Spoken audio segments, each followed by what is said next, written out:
하나님, 저희들은 주님의 날개에서 벗어나는 순간 늘 두렵고 불안함 가운데 살아갈 수밖에 없습니다. 우리가 평안을 누릴 수 있고 안식할 수 있는 것은 주님의 품임을 깨닫게 하여 주셔서 언제나 우리는 주님께로 나아가는 거룩한 주님의 자녀되게 하여 주시옵소서. 오늘 우리에게 주신 아버지의 말씀이 저희들이 살아가는 모든 순간순간마다 답이 되어지기를 원합니다. 주님의 뜻을 알기 원합니다.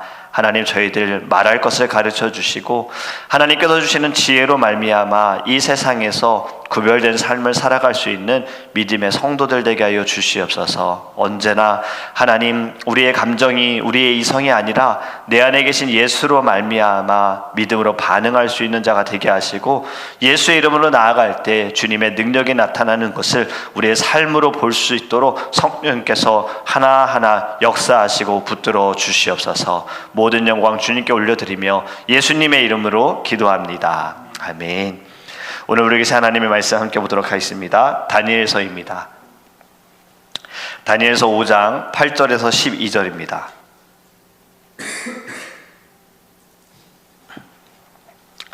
다니엘서 5장 8절에서 12절 말씀입니다. 제가 주는 성경책은 구약성경 1240페이지입니다. 다니엘서 5장 8절에서 12절입니다. 함께 읽도록 하겠습니다. 그때에 왕의 지혜자가 다 들어왔으나 능히 그 글자를 읽지 못하며 그 해석을 왕께 알려주지 못하는지라. 그러므로 벨사살 왕이 크게 번민하여 그의 얼굴빛이 변하였고 귀족들도 다 놀라니라. 왕비가 왕과 그 귀족들의 말로 말미암아 잔치하는 궁에 들어왔더니 이에 말하여 이르되 왕이여 만수무강하옵소서. 왕의 생각을 번민하게 하지 말며 얼굴빛을 변할 것도 아니니이다. 왕의 나라에 거룩한 신들의 영이 있는 사람이 있으니 곧 왕의 부친 때에 있던 자로서 명철과 총명과 지혜가 신들의 지혜와 같은 자니이다. 왕에 붙인 느부갓네살 왕이 그를 세워 박수와 술객과 갈대아 술사와 점쟁이의 어른을 삼으셨으니 왕이 벨드사살이라 이름하는 이 다니엘은 마음이 민첩하고 지식과 총명이 있어 능히 꿈을 해석하며 은밀한 말을 밝히며 의문을 풀 수 있었나이다. 이제 다니엘을 부르소서. 그래야 하시면 그가 그 해석을 알려드리리이다 하니라. 아멘. 할렐루야. 오늘의 말씀이 우리 안에 생명이 되고 길이 되고 빛이 되기를 주님의 이름으로 축복합니다. 여러분, 지난밤에 어떤 꿈을 꾸셨습니까? 혹시 최근에 꿈 중에 기억이 나는 꿈이 있으십니까? 우리는 되게 꿈을 꾸는데 기억을 잘 못한다라고도 이야기를 합니다. 꿈을 꾸고 나면 여러분들은 어떻습니까? 좋은 꿈이면 기분 좋게 일어나고, 만약에 그렇지 않으면 좀 기분이 안 좋고, 무서운 꿈을 꾸고 나면 무서운 꿈을 꾸고 일어났을 때에는 꿈이었네, 아유 다행이다 라고 생각을 할 수도 있습니다. 우리는 그 꿈으로 인하여서 또 하루가 좀 어떻게 살아가는지 그 마음이, 감정이 결정이 될 수도 있어요. 이 꿈에 대해서 보면은 아무리 기술이 발달되어지고 의학이 발달되어졌다 하더라도 꿈이 정확히 무엇인지는 아무도 이야기할 수가 없습니다. 우리가 아직도 다루지 못할 수 있는, 또 우리가 해석하지 못하고 밝히지 못하는 영역들이 참 많다라는 거지요.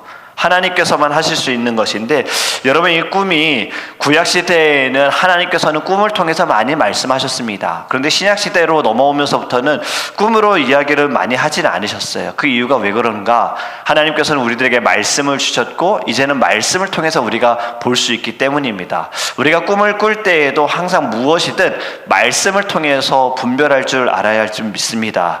그런데 지금 구약시대에는 하나님께서는 이방 왕에게도 지금 꿈으로 보여주고 계시잖아요. 느부갓네살에게도 꿈을 보여주셨고, 하나님께서 그 꿈을 통하여서 나라가 어떻게 될 것인지, 또 개인적으로 어떻게 될 것인지를 다 보여주셨습니다. 여러분, 느부갓네살이 꿈을 꾸었을 때 그가 그냥 꿈이네, 다행이다 이렇게 넘어가지 않았잖아요. 꿈을 꾸고 나서 그는 번민하게 되어집니다. 저는 그것 또한 하나님께서 참 느부갓네살도 많은 꿈을 꾸었을 것인데 어떠한 꿈을 통해서 그가 번민케 되어지는 것도 하나님께서 그의 마음에 이것이 그냥 보통 꿈이 아니다라는 것을 그에게 알려주신 것 같아요. 그래서 그는 어떻게든 이 꿈을 알고 싶었고 해석하기를 원했습니다.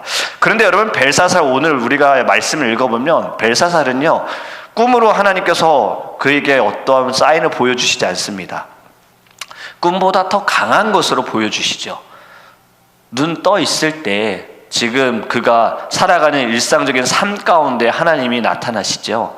지금 벨사살과 신하들이 술을 마시고 있는 상황이었어요. 어제 말씀처럼 지금 너무나도 이들이 지금 벨사살의 교만이 극에 달해서 이스라엘에서 가지고 온 하나님께 예배하던 그릇들을 가지고 오라고 명령하고 그 그릇에 술을 담아서 술을 마십니다. 그때 갑자기 손가락에 나타나서 벽에 글씨를 쓰기 시작을 하죠. 만약에 여러분들이 일상적인 삶을 살아가고 있는데 뭐 설거지를 하고 있거나 유튜브를 보고 있는데 갑자기 어디서 손가락이 나타나서 벽에다가 막 글씨를 쓰고 있다면 여러분들 어떻게 보시겠습니까? 이건 꿈보다 더 실제적이어서 아, 꿈이었네 라고 넘어갈 수 있는 부분이 아닌 거예요. 얼마나 두렵고 얼마나 무서울까요? 이 상상을 해볼수록 무서울 수밖에 없습니다. 지금 왕도 마찬가지입니다. 지금 벨사살 왕도 이 일로 인하여서요 두려움에 떨어요. 6절의 말씀을 보면 이에 왕의 질기던 얼굴빛이 변하고 그 생각에 번민하여 넓적다리 마디가 녹는 듯하고 그의 무릎이 서로 부딪힌지라. 아멘. 좀 전까지만 해도 술 마시면서 노새노새 젊어서 놀아 막 이러한 마음을 가지고 놀고 있던 벨사살이 이 일로 인하여서 갑자기 나타난 손가락, 그리고 글씨를 쓰는 손가락으로 인하여서 그의 얼굴빛이 변하고 번민에 빠집니다. 지금 이 표현 세 번역으로 보면요 더 이해가 되어져요. 그러다가 왕의 얼굴빛이 창백해지더니 공포에 사로잡혀서 넓적다리의 힘을 잃고 무릎을 서로 부딪히며 떨었다라고 말해요. 여러분, 어떤 지금 상황인지 아시겠죠? 벨사살의 모습이 눈에 딱 그려지지 않습니까? 지금 그 모습을 보고 완전히 두려워서 몸이 지금 부들부들 떨고 있는 거예요. 공포에 사로잡혀 있는 거예요. 여러분, 이 일로 인하여서 어떻게 합니까? 아버지 느부갓네살이 했던 것처럼 똑같이 반응합니다. 7절 말씀에 왕이 크게 소리질러 술객과 갈대와 술사와 점쟁이를 불러오게 하고 바벨론의 지혜자들에게 말하되 누구를 막론하고 이 글자를 읽고 그 해석을 내게 보이면 자주색 옷을 입히고 금사슬을 그의 목에 걸어주리니 그를 나라의 셋째 통치자로 삼으리라 하니라. 아멘. 정말 like father, like son 아닙니까? 본 그대로, 아버지가 했던 그대로, 늘 보던 대로 지금 아들도 하고 있는 거예요. 주술가, 점성술가, 점성가 다 불러가지고 이 글자를 읽고 해석해라 라고 명령합니다. 물론 읽은 지금 본문의 7절의 말씀처럼 아버지는 협박을 하죠. 너희들이 아무도 해석하지 않으면 다 죽일 거야. 하지만 벨사살은 그렇게 하진 않고 오히려 해석하는 자에게 큰 상을 주겠다, 나라의 셋째 통치자가 되겠다라고 이야기를 하지만 역시나 아무도 글을 읽지도 못하고 해석도 하지 못합니다. 왕도 답답해져요. 분명히 이것은 그냥 나타낸 현상이 아닐 거고 저 글씨도 그냥 보통 글씨가 아닐 건데 분명히 어떠한 뜻이 있을 건데 그것을 아는 자가 없으니 더 답답하고 더 번민에 빠지게 됩니다. 이 소식을 이제 왕비가 듣고 왕에게 와서 해결할 방법을 제시하지요. 번민할 필요가 없다고, 얼굴빛이 그렇게 달라질 이유가 없다고 이야기하면서 왕비는 느부갓네살 곁에서부터 이러한 문제가 있을 때 해결해 주는 사람이 있으니 그 사람을 부르라고 말합니다. 그 사람이 누구입니까? 다니엘. 여기서 이제 벨드사살이라고 이야기합니다. 좀 재밌지 않습니까? 벨사살에게 벨드사살을 소개하는 거예요. 이름이 너무 비슷하죠. 여러분, 벨사살의 이름의 뜻은요 벨이여 왕을 보호하소서예요. 벨드사살은요 벨이여 그의 생명을 보호하소서예요. 비슷합니다. 벨, 여기에 나오는 벨은요 바벨론에서 백성들이 섬기는 우상의 이름입니다. 그 벨, 그 이름을 가지고 지금 이름을 지은 거예요. 12절의 말씀, 왕이 벨드사살이라 이름하는 이 다니엘, 마음이 민첩하고 지식과 총명이 있어 라고 소개합니다. 지식과 총명은 어떤 말인지 알겠지만 마음이 민첩하다는 것이 무슨 뜻일까요? 우리가 아는 이 민첩함이라는 단어는 되게 빠르다라는 것과 연결이 되지 않습니까? 더디지 않고 느리지 않고 무언가 빠릇빠릇하게 움직일 때 우리는 민첩하다라고 표현합니다. 그런데 여러분, 다니엘의 나이를 보면요, 민첩함이 이해가 되지 않을 수 있어요. 왜냐하면 지금 다니엘의 나이는요 80입니다. 노인의 나이예요.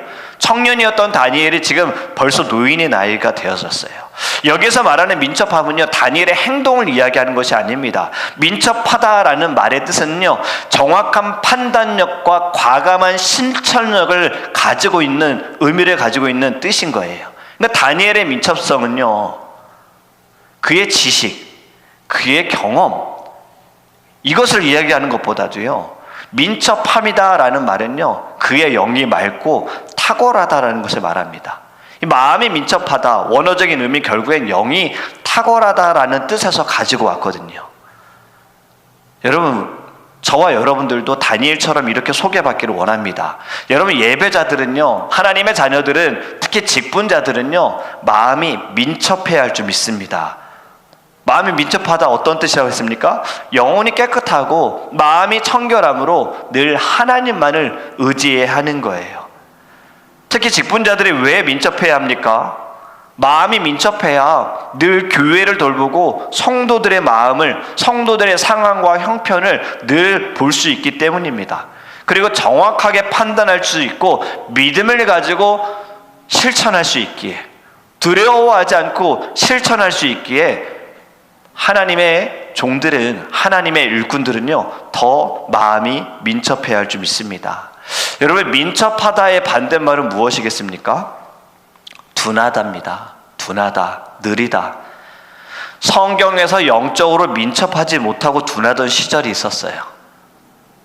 그 중에 한 정말 영적으로 둔감한 시절이 언제냐? 사사시대이지 않습니까? 영적으로 민감하지 못해서 이들은 어떻게 합니까? 하나님을 생각하지 않고 하나님의 뜻을 알려고도 하지 않고요, 모든 것에 대해 함부로 판단하고 결정합니다. 주의 종인 제사장들부터 영적으로 둔해졌잖아요. 그의 자식들도 늘 둔하게 행동하지 않습니까? 이런 일이 있지 않았잖아요. 언약궤를 가지고 블레셋 군인들과 싸우러 나갈 때 언약궤를 가지고 나가요. 언약궤가 있으면 이길 것이다. 하지만 결국에 전쟁에서 지고 언약궤를 빼앗기지요. 이 언약궤를 빼앗겼다는 소식을 듣고서 제사장이 의자에서 떨어져 죽지 않습니까? 여러분, 영적으로 둔해지는 사람들은 어떻게 합니까? 하나님의 말씀을 따르는 것이 아니라 자기의 소견에 옳은 대로 살아가는 거예요. 이것이 영적으로 둔감한 겁니다. 영적으로 무딘 거예요. 이것만큼 무딘 것이 어디 있겠습니까? 하나님을 두려워하지 않은 벨사살도 영적으로 둔한 상태인 거예요.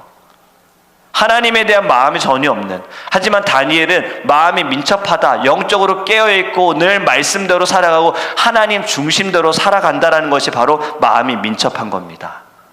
그리고 여러분, 이 민첩하다라는 말 결국에는 거룩이라는 단어와 좀 연결이 되지 않습니까?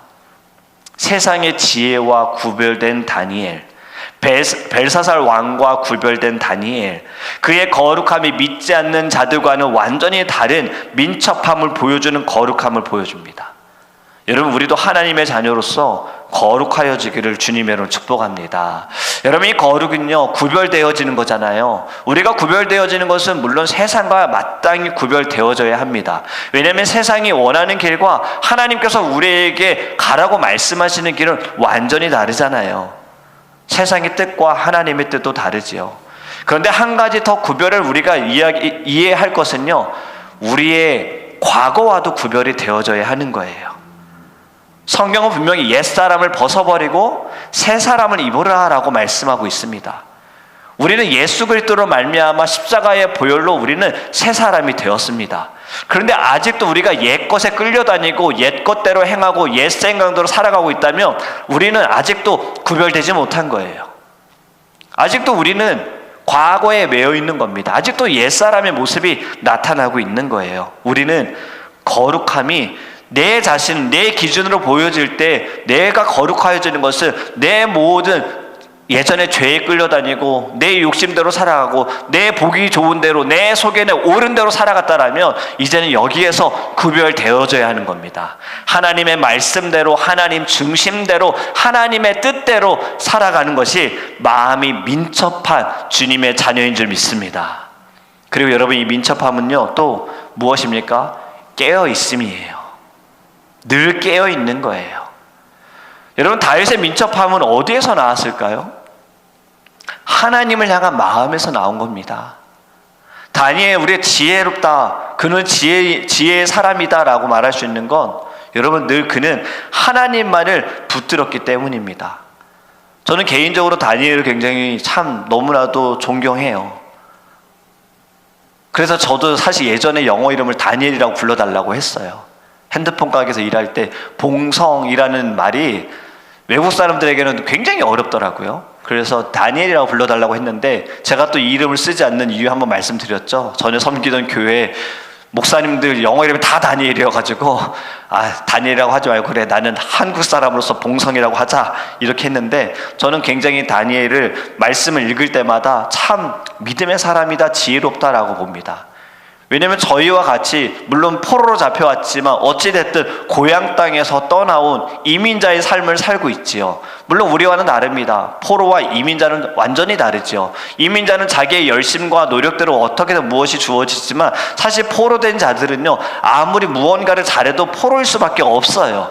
그런데 다니엘은 그의 지혜와 총명으로 인하여서 왕에게 인정을 받고요, 그것도 한 왕에게만 인정을 받는 것이 아니라 왕이 바뀔 때마다 그는 계속해서 인정을 받습니다. 그 인정받는 것이 다니엘의 인성 때문에, 인품 때문에, 그의 뛰어난 지식 때문이 아니라 단 하나입니다. 그는 모든 것이 하나님이었기 때문이에요. 청년의 시절 때부터 그는 포로 생활 되어지는 모든 타협을 할 수 있는 상황 가운데에도 그는 타협하지 않고 오로지 하나님을 향한 믿음을 가지고 신뢰함을 가지고 있었기 때문에 그는 사람의 마음을 움직일 수 있는 지혜로운 자가 되었던 거예요. 여러분, 마음이 민첩한 것은요, 결국에는 주님의 뜻을 가지고서 이 세상을 변화시킬 수 있는 믿음의 사람인 줄 믿습니다. 그렇다면 우리도 누군가에게 소개를 받을 때 이러한 소개 좀 받았으면 좋겠어요.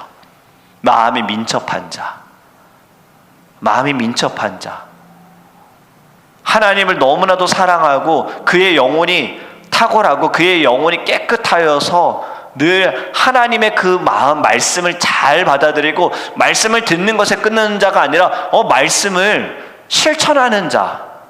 여러분, 그것이 결국에 마음이 민첩한 자 아닙니까? 다니엘은 성경을 알았고 그것을 아는 지식으로 왕에게 가르치려고 하지 않았어요. 그의 모든 삶은 결국에는 말씀대로 살아갔고 그 말씀에 의지하여서 그는 하루에 3번씩 시간을 정하여서 예루살렘을 향하여 창문을 열고 기도했습니다. 사실 조용히 기도한다고 누가 뭐라 하겠습니까? 묵상으로 기도한다고 뭐라 하겠습니까? 아무도 모르고 자기 혼자 기도해도 되는 거잖아요. 믿음을 가지고. 하지만 다니엘은 그러하지 않았어요. 그게 왜 그럴까요? 다니엘에게는 하나님의 시선이 더 중요하지 사람의 시선이 중요하지 않았던 거예요. 하나님이 나를 어떻게 판단하는 게 중요하지 사람들이 나를 어떻게 판단하는 게 그에게는 중요하지 않았던 거예요. 그만큼 그는 마음이 민첩한 자였던 겁니다. 이 민첩함이 여러분 결국에는 이때에 나는 새까지 떨어뜨릴 수 있는 왕, 그 왕까지도 그 마음을 흔들 수 있는 믿음의 사람으로 쓰임을 받은 것을 우리가 보기를 간절히 원합니다. 여러분, 그러하기 위해서 우리도요 항상 깨어있기를 원해요. 우리도 민첩한 자가 되기를 원해요. 마음이 민첩하면요 포로의 신분이든 상관이 없습니다. 내가 어떠한 사람이든 상관이 없습니다. 이로 인하여서 선한 영향력을 끼칠 수 있는 거예요. 죽음을 앞둔 순간에도 다니엘이 여유를 가지고 왕에게 지혜롭게 왕을 설득하고 하나님께 나아가 기도하고 하나님께 그 뜻을 받아가지고 그가 이야기했던 것처럼 우리도 이러한 민첩함이 있기를 간절히 원합니다. 이제는 여러분 우리의 모든 삶에 우리의 신앙생활에 있어서 말씀을 들으면서 끝나는 것이 아니라 이 말씀을 삶으로 끌고 오는 자, 삶으로 나타내는 자, 그러하여서 많은 이들에게 마음이 민첩하다. 저분은 말씀대로 살아가는 분이야. 저분은 입술로 말을 하고 말씀을 말하면서 저분의 삶은 말씀과 달라, 이러한 이야기를 들을 것이 아니라 사실 이러한 이야기들 때문에 우리가 주님의 영광을 가리우는 거잖아요. 말씀하는 대로 저분은 말씀대로 살아가는 분이야. 저분을 보면은 나도 말씀을 듣고 싶어. 하나님이 궁금해. 여러분, 이러한 이야기를 듣는 저와 여러분이 되기를 원합니다. 그것이 이 세상을 바꿀 수 있는 길이 될 줄 믿습니다. 물론 기도해야 돼요. 열심으로 기도해야 돼요. 열심으로 하나님의 말씀 들어야 돼요. 하지만 열매가 없으면요, 열매가 나타나지 않으면 여러분 결국에는 하나님의 말씀이 능력으로 나타나지 못합니다. 우리가 나무를 보는 것도 나무 잎사귀만 봐도 어떤 나무인지 아시기도 하지만 대부분은 열매를 봐야 그 나무를 알 수가 있잖아요. 결국 야고보서의 말씀도 자꾸 행함을 강조하는 이유도 열매를 이야기하고 있는 겁니다. 여러분, 우리의 삶에 열매가 없으면, 성령의 열매가 없으면요, 우리는 지금 우리가 하는 믿음은요 그냥 나만을 위한 믿음인 거예요.